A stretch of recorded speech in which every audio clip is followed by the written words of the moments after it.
A do Flávio nem se fala, né? Tá absolutamente desmoralizada. Quando veio o escândalo do Banco Master, assim, primeiro, quando o próprio nome do Flávio foi escolhido, eu, em Brasília, enfim, sou obrigado e exerço bem o meu trabalho de conversar com todo mundo, né? Com bolsonarista, com petista, com centrão.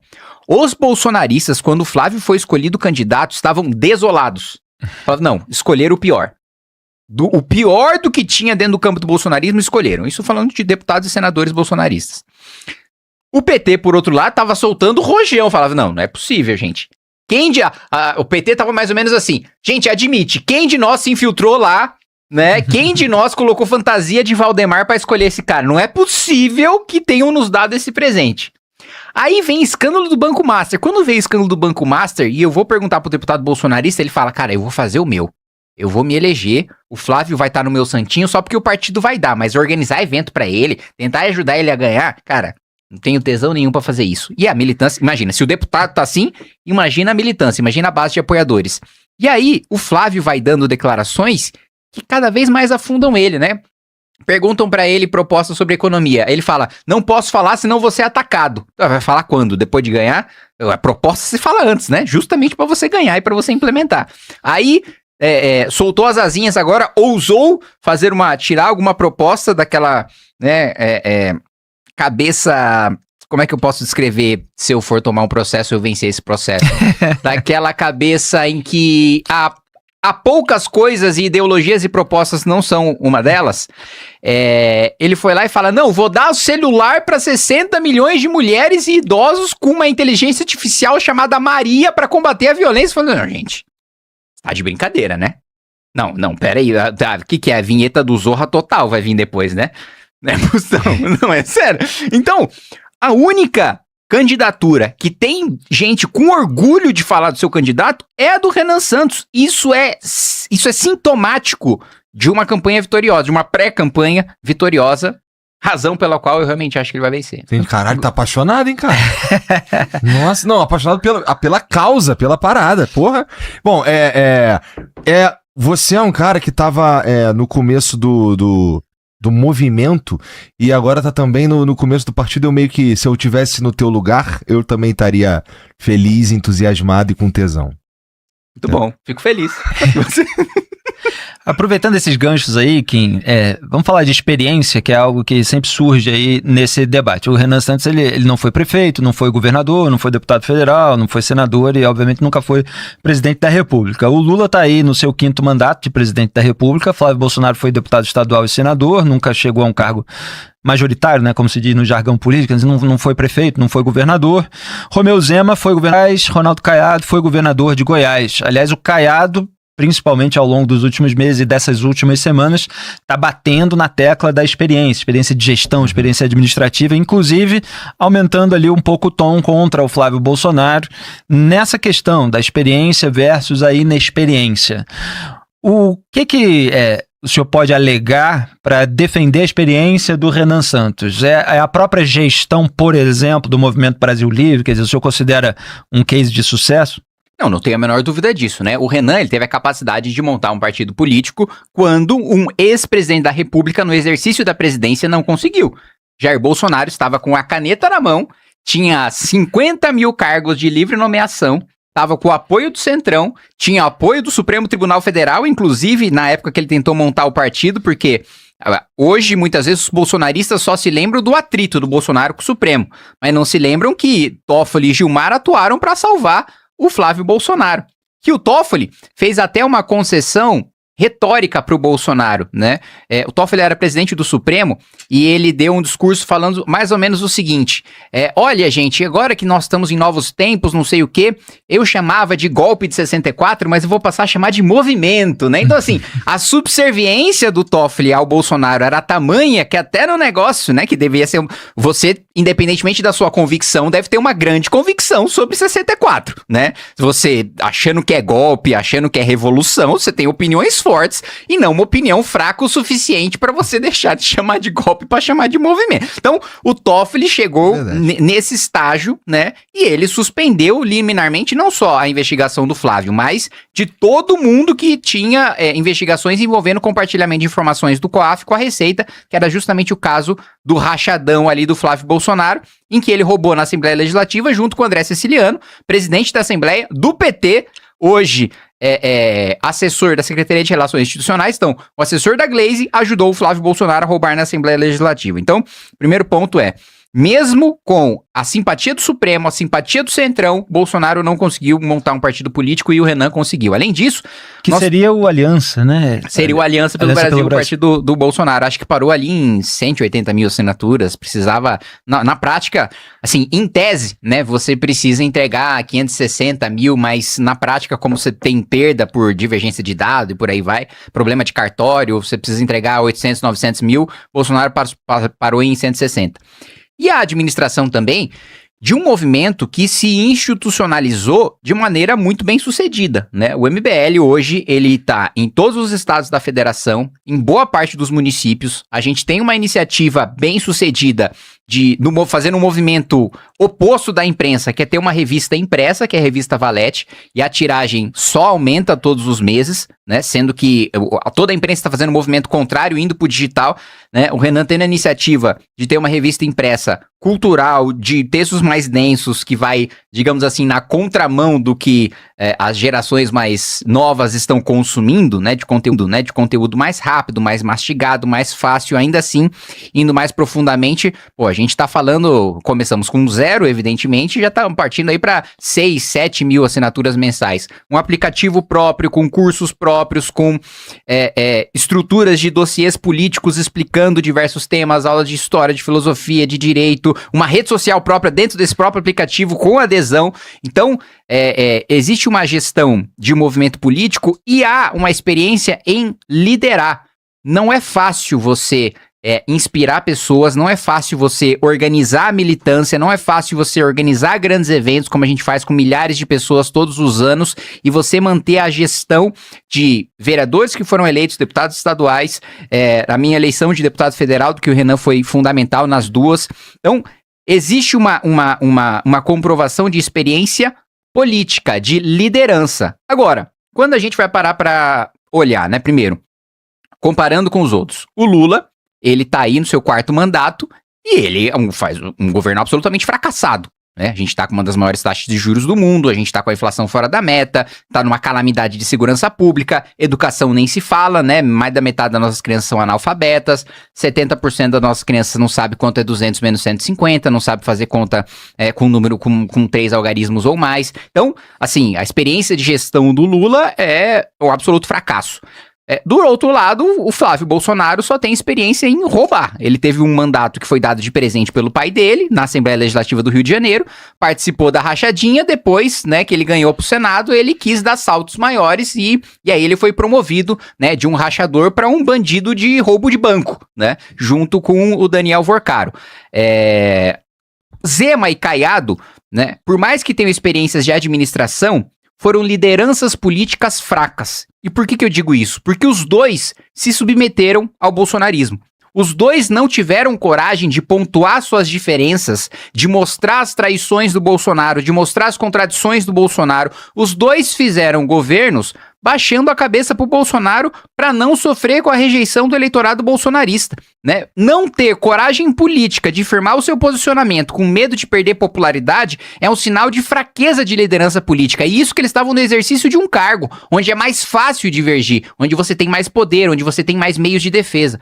Um único momento, e aqui sendo justo, em que foi pontuada uma divergência foi o Caiado durante a pandemia em relação à vacina, né, que ele defendeu a obviedade de que as pessoas deveriam se vacinar e que o Bolsonaro estava sendo um imbecil de dizer que as pessoas não deveriam se vacinar. Mas tirando isso, em todos os outros momentos, tanto Caiado como Zema foram subservientes à liderança do Bolsonaro. Isso é sinal de fraqueza. Isso é sinal de que, quando a gente precisar fazer uma reforma impopular, quando a gente precisar enfrentar Supremo, enfrentar a opinião pública, enfrentar a imprensa para fazer o que é correto, o que precisa ser feito, mas for impopular, eles não vão ter coragem de fazer como não tiveram coragem de enfrentar o Bolsonaro.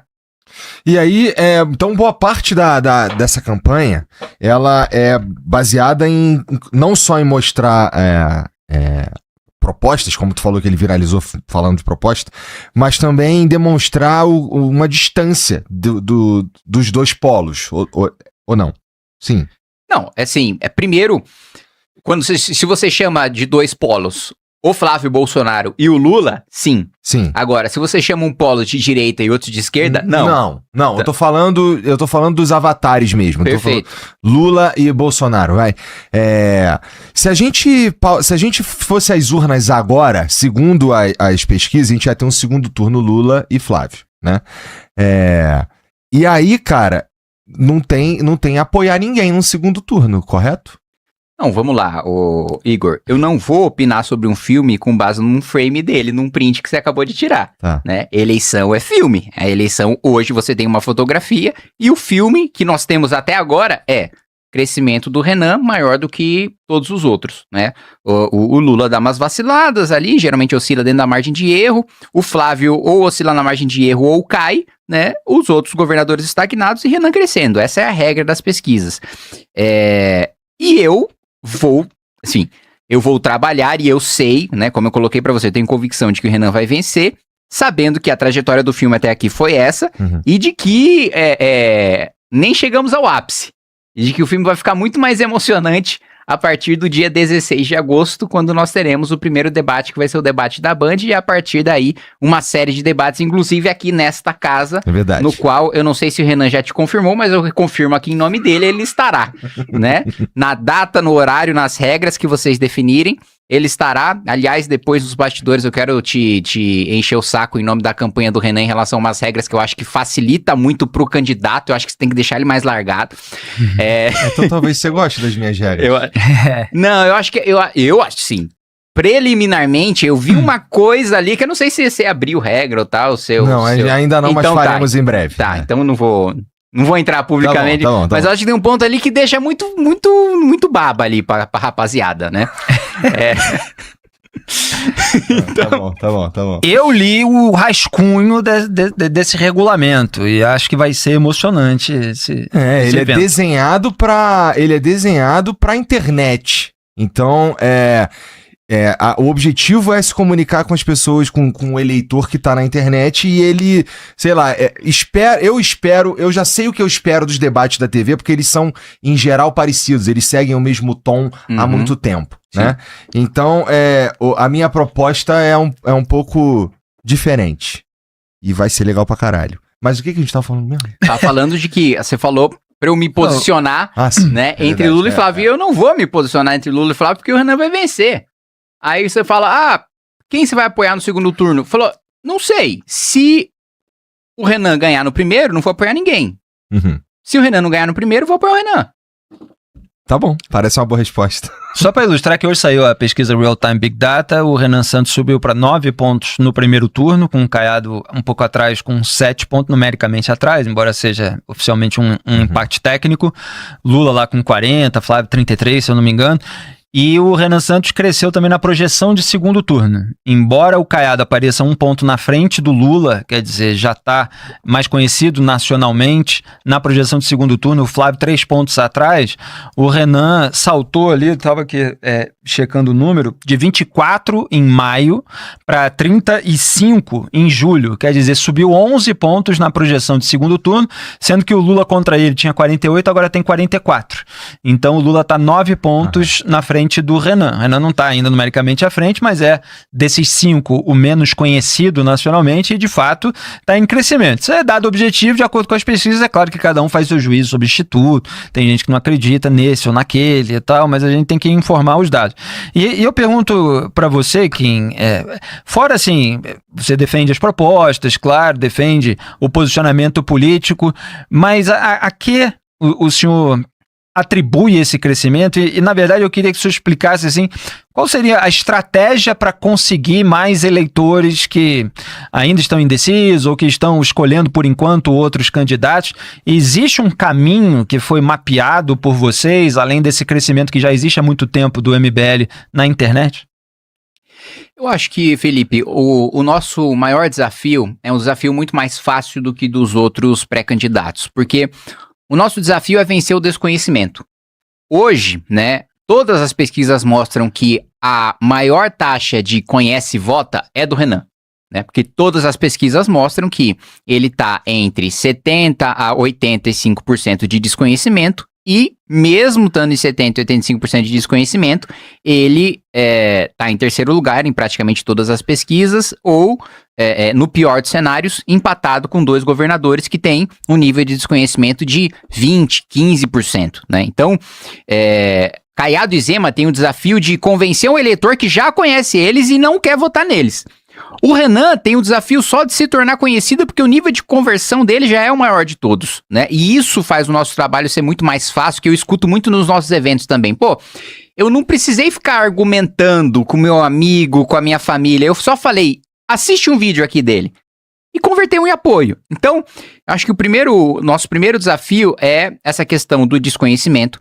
Eu acho que esse desconhecimento, uma vez no debate, né, independentemente do desempenho do Renan no debate, o desconhecimento vai cair drasticamente, porque um apoiador do Flávio, um apoiador do Lula, do Zema, do Caiado, que normalmente não iria parar para escutar o Renan, vai parar para escutar porque ele tá lá para escutar o próprio candidato e o Renan estará lá debatendo com o candidato dele. Então, essa barreira do desconhecimento, eu acho que a gente tá vencendo paulatinamente, né? É o que as pesquisas mostram também, mas mais do que as pesquisas, o crescimento em rede social muito rapidamente também demonstra isso.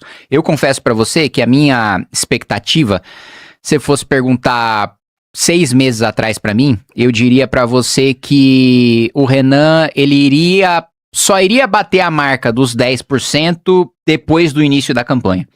Hoje eu tô muito seguro que antes de começar a campanha, o Renan já vai estar com no mínimo 10%, e eu diria que no mínimo 10% em todos, se não praticamente todos os institutos de pesquisa. Então, que dia é mesmo? O início oficial é agosto, não é? O início oficial é 16 de agosto. 16 de agosto. E que é onde tem já o debate da Band, que é o primeiro, né? Então, o primeiro elemento, vencer o desconhecimento, e o segundo elemento, nessa estratégia de vencer o desconhecimento, entra aquilo que eu já falei sobre a visita aos menores municípios, que gera Quando o Renan passou pelo Maranhão, todos sem exceção, os deputados do Maranhão vieram falar comigo, né? Alguns bravos porque o Renan tinha batido no prefeito deles, outros felizes porque eles faziam oposição aos prefeitos que estavam lá. Mas todos falaram, olha, ninguém nunca causou uma impressão tão grande no Maranhão quanto o Renan passando lá. Ninguém, assim, geralmente o pessoal passa no Maranhão e fala, o Estado é miserável, mas o povo é bom e eu vou cuidar desse povo. O Renan foi o único que chegou lá, desceu a lenha, falou que tá na miséria, que tá numa desgraça, que a culpa da desgraça do Maranhão é da classe política do Maranhão e, consequentemente, também do próprio eleitor que votou mal, e que aquele ciclo, né, de coronelismo precisava ser quebrado, e colocando todos os problemas e mostrando.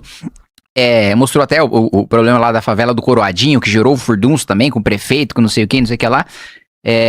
Essa estratégia tem funcionado, Felipe, de você ir falar dos problemas, falar da maneira dura, falar de uma maneira incisiva e de uma maneira criativa também, né?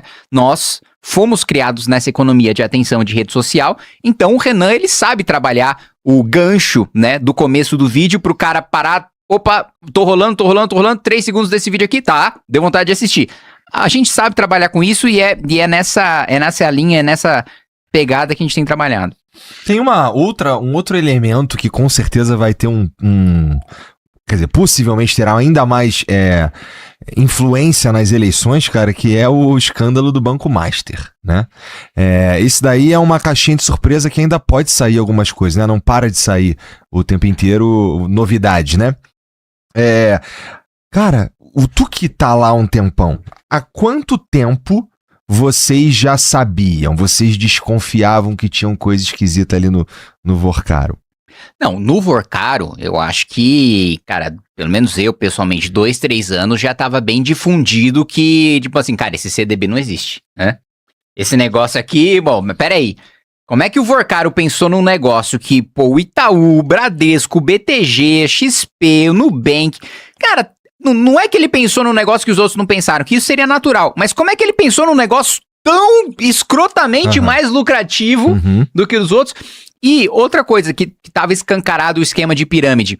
Ele, na propaganda, já colocava, olha, se der merda, o fundo garantidor te garante. Falou, não, cara, um cara que utiliza isso institucionalmente como propaganda, ele tá falando, gente, né, não é nenhum investimento seguro aqui não, mas fica tranquilo que vai lá o FGC e cobre. Então... Já é um desvirtuamento, né, do sentido do fundo garantidor de crédito, que o cara use aquilo, olha, pode botar aqui que qualquer coisa, se quebrar, você vai ter esse dinheiro. Exatamente, o fundo garantidor é justamente para o impensável, né? É justamente, teve uma quebradeira tão feia que o banco não conseguiu te pagar. E não é um investimento, né, que o banco fez, utilizou esse fundo como garantia. Ele não é para ser garantia para o banco fazer negócio, né? E, aliás, eu acho que o FGC precisa ser todo redesenhado porque ele gerou esse escândalo do Banco Master, que é uma coisa que né, chama-se na economia já há muito tempo, e que foi um termo muito utilizado também na crise do subprime, que é o moral hazard, né, que é o risco moral. Quando você cria um incentivo, né, para um mecanismo fraudulento, no caso da crise do subprime é o seguinte, bom, bancos fizeram investimentos arriscados, o governo foi lá e salvou os bancos. Qual que é a notícia que você passa para os bancos que não fizeram investimentos arriscados? Faça investimentos arriscados que o governo vai te salvar. Né? Aumenta o risco, aumenta seu prêmio. Se você conseguiu o prêmio, ótimo, você lucrou. Se você não conseguiu, o governo te salvou. Então, eu acho que esse desenho institucional tá muito mal feito. Outro ponto. Eu não, apesar de saber que tinha rolo ali, por causa da evidência que estava colocada, eu não sabia que teria essa magnitude de envolver, por exemplo, de chegar em ministro supremo. Eu imaginava que chegaria em ministro supremo, né?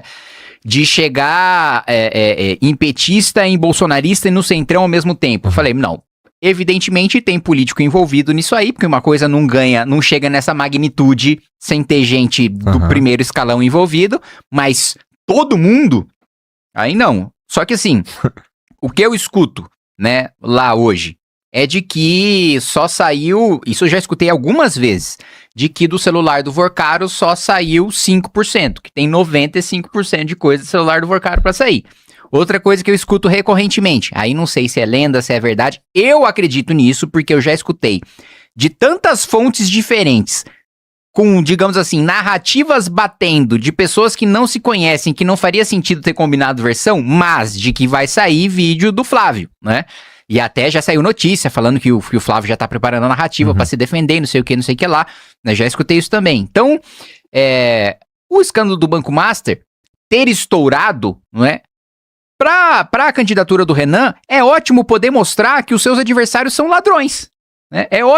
O Renan ele tem toda a liberdade de chegar num debate, chegar pro Flávio e o dinheiro que você roubou junto com o Vorcaro do Banco Master. Ou você vai falar, não, era só pra um filme do meu pai. Falou, amigo... O cachê do Jim Caviezel tá 130 milhões? Você tá de brincadeira, né? Você não contratou a Sidney Sweeney, você não contratou o Pedro Pascal, você contratou o Jim Caviezel, cara. Você quer enganar quem? Porra, é óbvio que você roubou esse dinheiro. Coloca, e aí eu vejo muito bolsonarista batendo nessa tecla, né, muito cegamente. E aí, o que eu falo pra esse bolsonarista é o seguinte, imagine que vazou um áudio do Lulinha pedindo dinheiro pro Marcelo Odebrecht pra fazer um filme sobre o Lula. Você ia falar, não, é só um filme? Ou você ia falar, obviamente, isso é coisa de bandido. É um bandido pedindo dinheiro pra outro bandido porque tem uma contrapartida de bandido envolvendo a bandidagem. Ah, não, mas quando é o Flávio Bolsonaro, veja bem, é melhor isso do que Lei Rouanet. Falar, você tá me tirando, né? E aí, da mesma maneira, o Lula, né? O metade do escândalo do Banco Master, chutando ali, fazendo um chute grosseiro, é a participação do PT. Né? O sócio oculto do PT no Banco Master é o Augusto Lima, figura conhecida da política baiana, que comprou a massa falida lá de um mercado estatal, que tinha lá um cartão que não valia pra nada, de repente esse cartão passou a valer tudo porque tinha um monopólio do crédito consignado na Bahia, e quem operou tudo isso? Jacques Wagner. Jacques Wagner que... Isso eu vi algum jornalista comentar, que eu não me lembro, mas achei muito curioso, né? Na Lava Jato, quando teve busca e apreensão na casa do Jacques Wagner, pegaram um monte de relógio de luxo, né? E aí ele falou que era tudo falsificação chinesa. E dessa vez, é verdade isso? Que eu vi um jornalista falar, mas nem sempre, o Felipe, não sei. Foi a coluna do Hélio Gaspari, eu acho. Hélio Gaspari? Que tava falando da questão da China. mas não tem esse elemento objetivo agora do que ele tá alegando sobre a procedência do relógio. Porque teve busca de novo, Não, teve a busca e apreensão, né? A Polícia Federal fez a foto daquilo que foi encontrado, daquilo que foi apreendido, tinha cerca de R$500 mil em dinheiro e 13 relógios que nós contamos ali nas imagens, e eu fui um desses jornalistas que apontou lá na época da Lava Jato que o Jacques Wagner tinha relógios de luxo, que estavam sendo associados aos esquemas. 13 nessa operação agora, Mas né? o Lacrou Hélio, 13, exatamente, de relógio. E quantos braços ele tem, né? Até onde a gente sabe, 2, né? Então, parece que vários alvos da Lava Jato estão reincidindo no noticiário policial. Gostou do vídeo? Para mais vídeos como esse, se inscreva no canal Avante Missão Brasil, deixe o like, compartilhe o vídeo e comente abaixo o que achou do corte. Vídeos de segunda a sexta com os temas mais diversos da política brasileira e do Partido Missão.